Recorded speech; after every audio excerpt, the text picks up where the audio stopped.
स्वागत है दोस्तों। आज 14 मार्च 2023 मंगलवार का दिन हो गया है। आज के मुख्य समाचार, बड़ी खबरें, देश और दुनिया का ताजा अपडेट लेकर हाजिर हो चुके हैं। देश के अलग अलग राज्यों की ओर से, सरकारों की ओर से महत्वपूर्ण अपडेट आ चुका है। नए नियम, बड़ी घोषणाएं और बड़ा ऐलान की जानकारियां लेंगे। वीडियो को आप पूरा ध्यान से आखिर तक जरूर देखते रहिएगा और हमारी टीम की मेहनत और मोटिवेशन के लिए प्लीज इस वीडियो को आप लाइक और शेयर भी जरूर कर दीजिएगा। तो आइए दोस्तों, बिना टाइम विलंब के शुरुआत करते हैं आज की पहली बड़ी खबर। टोल टैक्स से जुड़ा महत्वपूर्ण और बड़ा अपडेट आ चुका है। अब हाईवे से टोल नाके हटाए जाएंगे। मतलब दोस्तों, टोल तो वसूल किया जाएगा, लेकिन बहुत ही अलग तरह से और अलग अंदाज से, नई टेक्नोलॉजी के साथ में। नितिन गडकरी जी ने पूरा प्लान बताया है और इस प्लान पर पिछले 2 सालों से काम चल रहा था और अब जल्दी ये प्लान लागू होने वाला है। यानी अगर आप भी टोल नाकों पर रोजाना उल्टे सीधे पैसे कटने से तंग आ चुके हैं तो आपके लिए बड़ी खुशखबर हो सकती है, क्योंकि जल्द ही देश के सभी हाईवे से टोल नाकों को हटाया जाएगा। इसकी घोषणा स्वयं संसद सत्र के दौरान परिवहन मंत्री नितिन गडकरी जी ने की है। उन्होंने देश की जनता को भरोसा दिलाते हुए बताया कि 1 साल के अंदर देश में नई टेक्नोलॉजी से टोल वसूल किया जाएगा।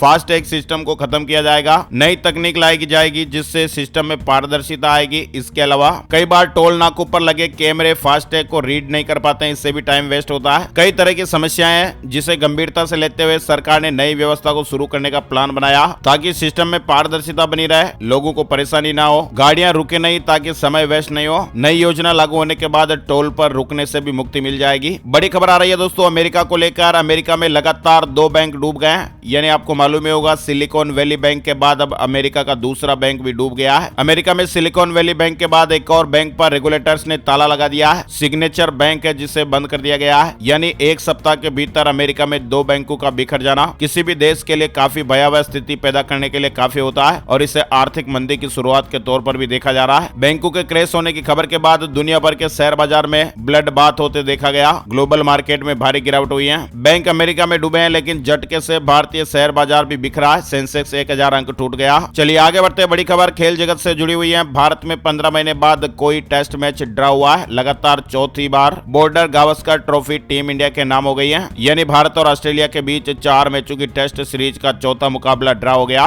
भारत ने सीरीज 2-1 से अपने नाम कर लिया। बड़ी खबर, सुप्रीम कोर्ट ने समलैंगिक विवाह का मामला 5 जजों की संविधान पीठ को भेज दिया है। 18 अप्रैल को सुनवाई होगी। यानी सुप्रीम कोर्ट ने सोमवार को समलैंगिक विवाह को कानूनी मान्यता देने वाली कई याचिकाओं को 5 जजों की संविधान पीठ के पास भेज दिया है। याचिकाओं पर सुनवाई अब 18 अप्रैल से शुरू हो जाएगी और इसकी सुनवाई भी अन्य मामलों की तरह लाइव स्ट्रीमिंग होने की खबर है। चलिए आगे बढ़ते हैं। बड़ी खबर, H3N2 वायरस ने टेंशन बढ़ाई हुई है। 4 धाम यात्रा से पहले गाइडलाइन जारी हो गई है। मास्क लगाने और सैनिटाइजर यूज करने के निर्देश जारी हुए हैं। इस बार 4 धाम यात्रा की शुरुआत 22 अप्रैल से होगी। केदारनाथ धाम के कपाट 25 अप्रैल को, वहीं बद्रीनाथ धाम के कपाट 27 अप्रैल को खुलेंगे। इससे पहले उत्तराखंड सरकार ने H3N2 इन्फ्लुएंजा वायरस को लेकर गाइडलाइन जारी की हैं, जिसमें कहा गया कि सभी तीर्थ यात्री मास्क पहने और सैनिटाइजर का इस्तेमाल करें। अब तक खबर है कि केदारनाथ और बद्रीनाथ यात्रा के लिए 2,67,434 यात्री अपना रजिस्ट्रेशन करवा चुके हैं। फैक्ट चेक के तहत एक बड़ी अपडेट खबर आ रही है और अलर्ट करने वाली है। सरकार प्रधानमंत्री कन्या आशीर्वाद योजना के तहत 1,80,000 रुपए दे रही है। अगर आपको भी इस तरह का कोई मैसेज मिला है तो ये मैसेज बिल्कुल फेक है, फर्जी है। केंद्र सरकार द्वारा ऐसी कोई भी योजना नहीं चलाई जा रही है। ये योजना फर्जी है। प्रधानमंत्री कन्या आशीर्वाद योजना, जिसमें कहा जा रहा है कि 2023 में बेटियों को 1,80,000 रुपए सीधे अभिभावकों के खाते में मिलेंगे, तो ऐसी कोई भी योजना नहीं है। आप भी सावधान रहें, सजग रहें, सचेत रहें। केंद्र सरकार द्वारा ऐसी कोई भी योजना नहीं चलाई जा रही है। मतलब कि दोस्तों, अगर इस तरह की न्यूज कोई फैला रहा है तो वो फेक न्यूज है। साथ ही दोस्तों अपडेट खबर आ रही है, G20 में हिस्सा लेने भारत आ सकते हैं पुतिन। क्या रूस के राष्ट्रपति को बुलाकर दुनिया को चौंकाएंगे पीएम मोदी? दरअसल आपको बता दें, रूसी राष्ट्रपति के दफ्तर से बताया गया कि पुतिन G20 में हिस्सा लेने के लिए भारत आ सकते हैं। हालांकि क्रेमलिन की ओर से कहा गया कि अभी इस पर कोई अंतिम फैसला नहीं लिया गया है। प्राकृतिक आपदाओं से प्रभावित राज्यों को 1,816 करोड़ रुपए की अतिरिक्त मदद सरकार ने मंजूरी दे दी है। केंद्र सरकार ने सोमवार को असम, हिमाचल प्रदेश, कर्नाटक, मेघालय और नागालैंड के लिए 1,816.162 करोड़ रुपए के अतिरिक्त मदद को मंजूरी दी है। कुछ खबर आ रही है, रेल किराए में मिल सकती है 50% की रियायत, संसद में मांग उठी है। भारतीय रेल में यात्रा करने वाले वरिष्ठ नागरिकों के लिए गुड न्यूज है। संसदीय स्थायी समिति ने कोरोना वायरस महामारी से पहले रेलवे द्वारा वरिष्ठ नागरिकों को दी जाने वाले किराए पर रियायत को फिर से शुरू करने की सिफारिश की है। अमेरिका में तूफान ने कहर बरपाया है। 13 लोगों की मौत होने की खबर है। साथ ही न्यूयॉर्क सहित कई जगहों पर 10 इंच तक बर्फबारी की संभावनाएं हैं। अमेरिका में सर्दी के बीच आए बर्फीले तूफान के कारण लोगों की जानें जा रही हैं। सैकड़ों हजारों घरों और काम धंधों की बिजली गुल हो गई है। कैलिफोर्निया में एक और तूफान आने की संभावनाएं भी है। दिल्ली विधायकों के लिए खुशखबर आ रही है। 66% वेतन बढ़ गया है। अब हर महीने 90,000 रुपए सैलरी सैलरी मिलेगी। वेतन वृद्धि के इस प्रस्ताव को राष्ट्रपति जी से मंजूरी मिलने के बाद विधि, न्याय व विधायिक कार्य विभाग ने वेतन बढ़ोतरी की अधिसूचना भी जारी कर दी है। अब दिल्ली के जितने भी विधायक हैं उनकी सैलरी 66% तक बढ़ गई है। अब दिल्ली के विधायक को 90,000 रुपए तक सैलरी मिलेगी। पहले दिल्ली के विधायकों को सैलरी 54,000 रुपए मिलती थी। चलिए आगे बढ़ते हैं दोस्तों, बड़ी खबर आ रही है। सरकार ने बताई रुपए में गिरावट की वजह और कहा कि दुनिया के मुकाबले हमारी हालत बेहतर है। भारतीय रुपया आखिर क्यों कमजोर हो रहा है, इसको लेकर सोमवार को सरकार की तरफ से संसद में जवाब दिया गया। वित्त राज्य मंत्री पंकज चौधरी ने कहा कि भारतीय रुपए में गिरावट के बावजूद भी इसका प्रदर्शन बेहतर रहा है। उन्होंने कहा कि पिछले मार्च से ही दुनिया भर में लगातार क्षेत्रीय टकराव देखने को मिल रहा है और यह भी भारतीय रुपए की कमजोरी के पीछे एक बड़ी वजह रही। पंकज चौधरी ने कहा कि भारतीय रुपए की कीमत मार्केट के आधार पर तय होती है। भारतीय रिजर्व बैंक विदेशी मुद्रा बाजारों की बारीकी से निगरानी कर रहा है। दिल्ली वासियों के लिए बड़ी खुशखबर आई है, जारी रहेगी बिजली पर फ्री सब्सिडी।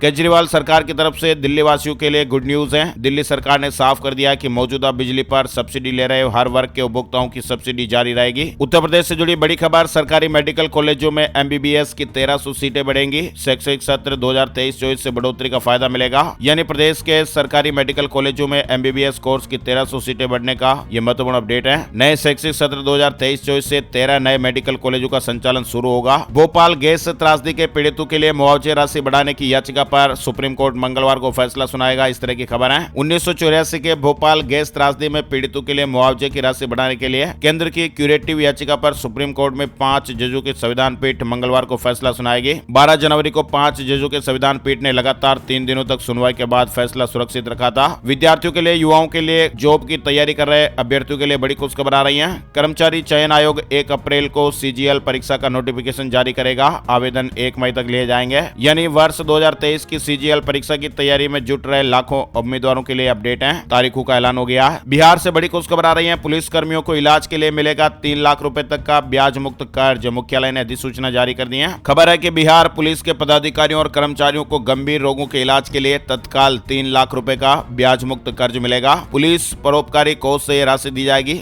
और इस संबंध में बिहार पुलिस मुख्यालय ने विस्तृत आदेश भी जारी कर दिया है। इमरजेंसी इलाज में भी इसका लाभ मिल सकेगा। 6 महीने के लिए राशि मिलेगी। बिहार से बड़ी खुशखबर आ रही है। बजट में शिक्षा को प्राथमिकता देने वाली नीतीश सरकार 3 लाख शिक्षकों की भर्तियां करेगी। शिक्षा मंत्री जी ने इस तरह का ऐलान किया है। शहर से जुड़ी खबर आ रही है। हर शहर पर 40% का मुनाफा मिलेगा। सरकारी कंपनी ने डिविडेंड का ऐलान किया है। देश की सबसे बड़ी गैस कंपनी गेल ने सोमवार को 31 मार्च यानी 2022-23 को समाप्त होने वाले वित्त वर्ष के लिए 40% या 4 रुपए प्रति इक्विटी शेयर के अंतरिम लाभांश की घोषणा की है। सुरक्षा कवच हटते ही यस बैंक का शेयर भी धड़ाम हो गया है। लॉक इन पीरियड खत्म होते ही बैंक के शेयरों में 13% की गिरावट हुई। केंद्रीय कर्मचारियों और पेंशनर्स के लिए बड़ी खबर आ रही है। नहीं मिलेगा 18 महीने का DA एरियर। सरकार ने अपडेट जानकारी दी। इस तरह की मीडिया रिपोर्ट्स और खबरें। बताया जा रहा है कि संसद के बजट सत्र के दूसरे चरण की शुरुआत के साथ ही लोकसभा में केंद्रीय कर्मचारियों और पेंशन भोगियों के 18 महीने के बकाये एरियर का मुद्दा भी उठा। प्रश्नकाल के दौरान केंद्र सरकार से बकाये महंगाई भत्ता और महंगाई राहत को लेकर सवाल पूछा गया। सरकार से पूछा गया कि कोरोना काल के दौरान केंद्रीय कर्मचारियों और पेंशन भोगियों का 18 महीने का जो महंगाई भत्ता रोका गया है, क्या निकट भविष्य में उसे जारी किए जाने की कोई योजना है? इस सवाल पर केंद्र सरकार ने अपनी ओर से सफाई पेश की है। सरकार ने स्पष्ट तौर पर कह दिया कि DA एरियर जारी करने की उसकी कोई योजना नहीं है। केंद्रीय वित्त राज्य मंत्री पंकज चौधरी ने लिखित में जवाब देते हुए केंद्रीय कर्मचारियों और पेंशन भोगियों को महंगाई भत्ता और महंगाई राहत की 3 किस्तों का एरियर दिए जाने की कोई योजना नहीं है। इस तरह की जानकारी दी है। चलिए आगे बढ़ते दोस्तों, बड़ी खबर महाराष्ट्र को लेकर आ रही है। पुरानी पेंशन स्कीम को लागू करने की मांग को लेकर महाराष्ट्र में कर्मचारियों की हड़ताल। महाराष्ट्र में लगभग 18 लाख सरकारी कर्मचारी पुरानी पेंशन योजना लागू करने की मांग को लेकर सोमवार यानी 13 मार्च 2023 से अनिश्चितकालीन हड़ताल पर चले गए हैं। इससे पहले सरकार और कर्मचारी यूनियनों के बीच में बैठक भी हुई, लेकिन बेनतीजा रही। बड़ी खबर आ रही है। जम्मू कश्मीर के लिए 1,18,500 करोड़ रुपए का बजट पेश हुआ है और इसमें ग्रामीण क्षेत्रों में आवास और 18,36,000 परिवारों को साफ पानी के लिए हर घर नल लगाने पर जोर दिया गया। एशिया की पहली महिला लोको पायलट सुरेखा यादव ने इतिहास रच दिया है। वंदे भारत एक्सप्रेस को भी पटरी पर दौड़ाया। वंदे भारत एक्सप्रेस को सोलापुर से CSMT तक पटरी पर दौड़ाया और इसी के साथ ही वे वंदे भारत एक्सप्रेस ट्रेन को चलाने वाली पहली महिला लोको पायलट भी बन गई हैं। बेटियां किसी से कम नहीं है। अगर आप भी हमारी बात से सहमत हो तो एक लाइक जरूर करिएगा। नोएडा से जुड़ी बड़ी खबर आ रही है। अब नोएडा में पैर पसार रही अवैध बाइक और टैक्सी। परिवहन विभाग शिकंजा कसने वाला है। परिवहन विभाग जल्द ही इनके खिलाफ एक अभियान चलाएगा। UGC प्रमुख ने बड़ा ऐलान किया है। असिस्टेंट प्रोफेसर की नौकरी के लिए PhD अनिवार्य नहीं। विश्वविद्यालय अनुदान आयोग के प्रमुख ने हाल ही में एक कार्यक्रम को संबोधित करते हुए कहा कि असिस्टेंट प्रोफेसर की नौकरी के लिए PhD की अनिवार्यता नहीं है। हालांकि इस संबंध में आधिकारिक सूचना अभी तक जारी नहीं हुई है। बड़ी खबर है। खाद्य और ईंधन उत्पादों की कीमतों में मामूली कमी के कारण खुदरा मुद्रास्फीति फरवरी में मामूली रूप से घटकर 6.44% पर आ गई है। खुदरा महंगाई दर में मामूली गिरावट हुई। वेदर अपडेट भी चल रहे हैं। 18 और 19 मार्च को फिर से हरियाणा में मौसम का मिजाज बदल सकता है। बूंदाबांदी होने और तेज हवाएं चलने की संभावनाएं हैं। 18 और 19 मार्च को पश्चिमी विक्षोभ सक्रिय होगा और कुछ जगहों पर बूंदाबांदी और तेज हवाएं चलने की संभावनाएं बन रही हैं। इसके अलावा दोस्तों लेह में भूकंप के झटके महसूस हुए। रिक्टर पैमाने पर 3.5 इसकी तीव्रता रही। लद्दाख में सोमवार को भूकंप के झटके महसूस किए गए हैं। सोमवार को सुबह 10:52 पर भूकंप आया। हिमाचल प्रदेश से जुड़ी खबर आ रही है। पहली से लेकर 8वीं क्लास तक सभी विद्यार्थियों को स्कूल ड्रेस के लिए 600 रुपए की राशि मिलेगी। स्कूल ड्रेस की राशि विद्यार्थी या फिर उनकी माता के बैंक खाते में ट्रांसफर होगी। यात्रियों के लिए खुशखबर आ रही है। दिल्ली से चंडीगढ़ और जयपुर और देहरादून के लिए ई बस सेवा की शुरुआत होगी। मोबाइल चार्जिंग पॉइंट, पानी, टिश्यू, आरामदायक सीटें, सीसीटीवी कैमरे सहित तमाम आधुनिक सुविधाओं से युक्त इलेक्ट्रिक बस यानी ई बस सेवा की सोमवार से शुरुआत हो गई है। फिलहाल चंडीगढ़, जयपुर और देहरादून के लिए रोजाना 50 बसें आवागमन करेगी और जल्द ही आगरा और इसके बाद फिर लखनऊ, अमृतसर सहित देश के दूसरे शहरों के लिए भी प्रीमियम ई बस सेवा की शुरुआत होगी। उत्तराखंड से जुड़े महत्वपूर्ण अपडेट आए हैं दोस्तों। कैबिनेट में बड़े फैसले लिए गए हैं। उत्तराखंड में आय के प्रमुख स्रोतों में से एक खनन की रॉयल्टी पर धामी सरकार ने बड़ा फैसला लिया है। रॉयल्टी दरों में एकरूपता लाने के साथ ही प्रदेश में वन स्टेट वन रॉयल्टी नीति लागू हो गई है। लंबे समय से कारोबारी मांग कर रहे थे। इसके अलावा उत्तराखंड कैबिनेट में बड़ा फैसला हुआ है। राज्य आंदोलनकारियों को सरकारी नौकरी में 10% आरक्षण। राज्य आंदोलनकारियों और उनके आश्रितों को सरकारी नौकरियों में 10% क्षैतिज आरक्षण देने के लिए राज्य सरकार विधेयक को संशोधन कर राज्यपाल को भेजेगी। इसके अलावा दोस्तों उत्तराखंड में एक और बड़ा फैसला हुआ है। उत्तराखंड में नेशनल ट्रांजिट पास सिस्टम लागू। देश में कहीं भी ले जा सकेंगे इमारती लकड़ी।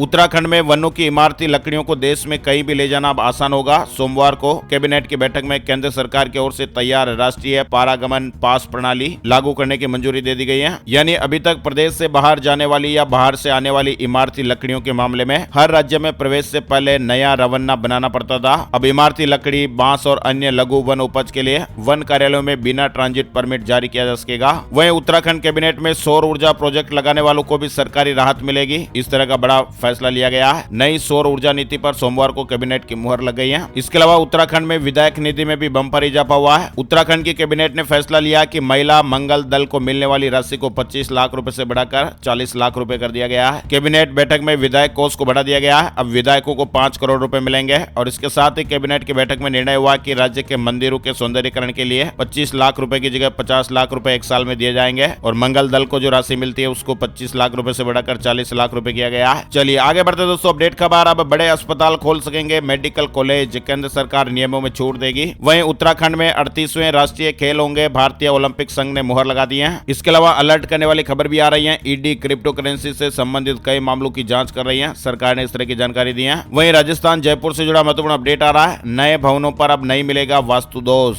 आवासन मंडल वास्तु शास्त्र को ध्यान में रखकर निर्माण कराएगा। आम जन की मंशा जानकर मंडल की ये नई पहल है। वास्तु शास्त्र के अनुसार आवासन मंडल के आवासीय और व्यावसायिक भवन बनेंगे। वहीं राजस्थान के गांव-गांव में खुलेगी इंदिरा रसोई। जयपुर के 84 गांव में 92 जगहों पर इस तरह की सुविधा मिलेगी। जनसंख्या के हिसाब से चलेंगी। कोई भूखा ना सोए, इस तरह के मिशन को शुरू करते हुए गहलोत सरकार ने राजस्थान में इंदिरा रसोई की शुरुआत की है और इसमें आमजन को 8 रुपए में बैठाकर खाना खिलाने की व्यवस्था होती है। अब ग्रामीण कस्बों में भी इसकी शुरुआत करने का निर्णय लिया गया है। हो जाइएगा सावधान, अप्रैल में बढ़ने वाली है loan EMI. DBS group research ने सोमवार को जारी अपनी रिपोर्ट में कहा कि आरबीआई महंगाई कम करने के प्रयास के तहत अगले महीने अपनी मॉनेटरी पॉलिसी में 0.25% की वृद्धि कर सकता है। इसके अलावा इलाहाबाद हाईकोर्ट के परिसर से मस्जिद हटाने के लिए सुप्रीम कोर्ट का 3 महीने का अल्टीमेटम है। इलाहाबाद हाईकोर्ट के परिसर में मौजूद मस्जिद को हटाया जाएगा। हाईकोर्ट के ही पुराने आदेश को सुप्रीम कोर्ट ने बरकरार रखा है। 6 महीने की बच्ची को जानलेवा बीमारी थी। डॉक्टरों ने लीवर ट्रांसप्लांट करके जान बचाई है। 6 महीने की इस बच्ची को प्रीशा को बाइलरी एट्रेसिया नामक एक बीमारी थी जो कि जानलेवा डिजीज है और इस बीमारी की वजह से लीवर फेल हो जाता है। लेकिन फिलहाल डॉक्टरों ने लीवर ट्रांसप्लांट कर बच्ची की जान बचाई है। बिहार के जहानाबाद में रहने वाली बच्ची प्रीशा को कुछ समय पहले पीलिया हो गया था। माता पिता ने कई डॉक्टरों से इलाज कराया लेकिन कुछ आराम नहीं हुआ और अस्पताल में टेस्ट कराने पर पता चला कि 6 महीने की इस बच्ची को बाइलरी एट्रेसिया बीमारी है और ये जानलेवा बीमारी है, लीवर फेल हो जाता है। चलिए आगे बढ़ते। बड़ी खबर, WPL यानी महिला प्रीमियर लीग जिसमें रॉयल चैलेंजर्स बेंगलुरु की हार का सिलसिला जारी है। सोमवार 13 मार्च को मुंबई के DY पाटिल स्टेडियम में खेले गए मुकाबले में आरसीबी को दिल्ली कैपिटल्स ने 2 गेंद बाकी रहते 6 विकेट से हरा दिया है, यानी आरसीबी की यह लगातार 5वीं हार है। इसके अलावा आज 14 मार्च को आम आदमी पार्टी की महारैली भी होने जा रही है। मध्य प्रदेश से जुड़ा अपडेट है। अरविंद केजरीवाल, इसके अलावा भगवंत मान भी शामिल होंगे। 14 मार्च को मध्य प्रदेश की राजधानी भोपाल में एक रैली का आयोजन होने वाला है। उत्तर प्रदेश से जुड़ा अपडेट आ रहा है। 69,000 सहायक शिक्षक भर्ती मामले में सरकार को झटका लगा है। हाई कोर्ट ने चयन सूची को रद्द कर दिया है। कोर्ट का कहना है कि आरक्षण तय करने में नियमों का पालन नहीं हुआ है। अदालत ने सरकार को आदेश दिया कि वे साल 2019 में हुई सहायक शिक्षक भर्ती परीक्षा के बाद 1 जून 2020 को जारी चयन सूची की अगले 3 महीने के अंदर समीक्षा करके समुचित आरक्षण तय करें। अब बात कर लेते हैं दोस्तों gold price today, silver price today. सोने चांदी के भाव। सोने और चांदी की कीमतों में उछाल दिखाई दिया है। सोने का भाव 56,748 रुपए प्रति 10 ग्राम पर रहा। वहीं चांदी का भाव 63,430 रुपए प्रति किलोग्राम पर रहा। IBJ के ऑफिशियल वेबसाइट पर आपको इसकी और से डिटेल जानकारी मिल जाएगी। अब बात कर लेते हैं दोस्तों वेदर न्यूज एंड एनालिसिस। संपूर्ण भारत का आज 14 मार्च 2023 का मौसम पूर्वानुमान। आज का मौसम कैसा रहेगा? स्काईमेट वेदर अपडेट के मुताबिक अगले 24 घंटों के दौरान पश्चिमी हिमालय, उत्तरी राजस्थान के कुछ इलाके, पंजाब, हरियाणा और दक्षिण पश्चिम उत्तर प्रदेश में छिटपुट बारिश की गतिविधियां देखने को मिल सकती हैं। सिक्किम, असम, अरुणाचल प्रदेश और केरल में भी हल्की बारिश होने का अनुमान है। तो दोस्तों इसी के साथ ही आज के मुख्य समाचार अपडेट में फिलहाल बस इतनी खबरें। अगर आपको हमारा ये प्रयास अच्छा लगा तो प्लीज वीडियो को लाइक और शेयर जरूर करिएगा। Thank you, take care, good bye, जय हिंद, जय भारत, वंदे मातरम।